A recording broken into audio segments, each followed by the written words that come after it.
ప్రభునందు ప్రియులైన మీకందరికీ యేసుక్రీస్తు ప్రభువారి నామములో శుభవందనాలు తెలియజేస్తూ ఉన్నాం.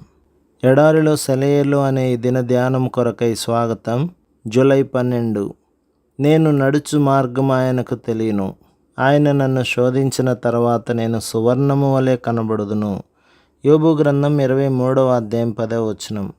తుఫానుల్లోనే విశ్వాసం అభివృద్ధి చెందుతుంది. తుఫానుల గుండా నడిచి వచ్చిన ఆత్మలకు ఈ సత్యం చక్కగా తెలుస్తుంది. విశ్వాసం అనేది దేవుడిచ్చిన జ్ఞానేంద్రియం. దీన్ని ఉపయోగిస్తే అదృశ్యమైన విషయాలు కూడా తేటగా కనిపిస్తాయి. అసంభవం అనుకున్న విషయాలు జరుగుతాయి. అది అలౌకికమైన విషయాల పరిధిలో తిరుగులాడుతూ ఉంటుంది. ఇది తుఫాను వేళల్లో అభివృద్ధి చెందుతూ ఉంటుంది. అంటే ఆత్మీయ ప్రపంచంలో వాయుగుండాలు ఏర్పడి తుఫాను వచ్చినప్పుడు అన్నమాట. గాలి, నీరు లాంటి పంచభూతాల అల్లకల్లోలం వల్ల తుఫానులు ఏర్పడతాయి.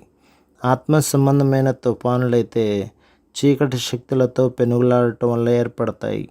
అలాంటి వాతావరణంలోనే విశ్వాసానికి ఆయువు పట్టు దొరుకుతుంది. అది ఫలించి అభివృద్ధి పొందుతుంది. దృఢమైన వృక్షాలు అడవుల నీడల్లో పెరగవు. అవి ఆరుబయట గాలి, వర్షం తగిలే చోట పెరుగుతూ గాలికి అటు ఇటు ఊగుతూ వంగుతూ లేస్తూ మహావృక్షాలుగా తయారవుతాయి. కార్మికులు ఇలాంటి చెట్ల కలపతోనే తమ పరికరాలు చేసుకుంటారు. కలప పనివాళ్ళు ఇలాంటి చెట్ల కోసమే వెతుకుతారు. ఆత్మీయంగా బలిష్ఠులైన వాళ్ళను మీరు ఎప్పుడైనా చూస్తే ఒక విషయం గుర్తుంచుకోండి. వాళ్ళ చెంతకు మీరు చేరాలంటే మీరు నడిచి రావలసింది వసంతకాలపు పుష్పాలు విరిసిన వెలుగుబాటపై కాదు. ఇరుకుగా ఎక్కలేనంత ఏటవాలుగా రాళ్లమయంగా ఉండి నరకలోకపు తుపాకీ ముందు పేలుతూ నిన్ను ఎగరగొట్టే ప్రమాదాలు నిండి ఉన్న దారి. ఆ దారిలో పదునైన రాళ్ళు గాయాలు చేస్తాయి. పొడుచుకు వచ్చిన ముళ్ళు నీ నుదుటిపై గీసుకుంటాయి. విష జంతువులు దారికి ఇరుప్రక్కలా బొసలు కొడుతుంటాయి.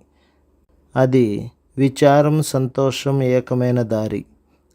గాయాలు, వాటిని మాన్పే మందు కూడా ఆ బాటలోనే ఉన్నాయి.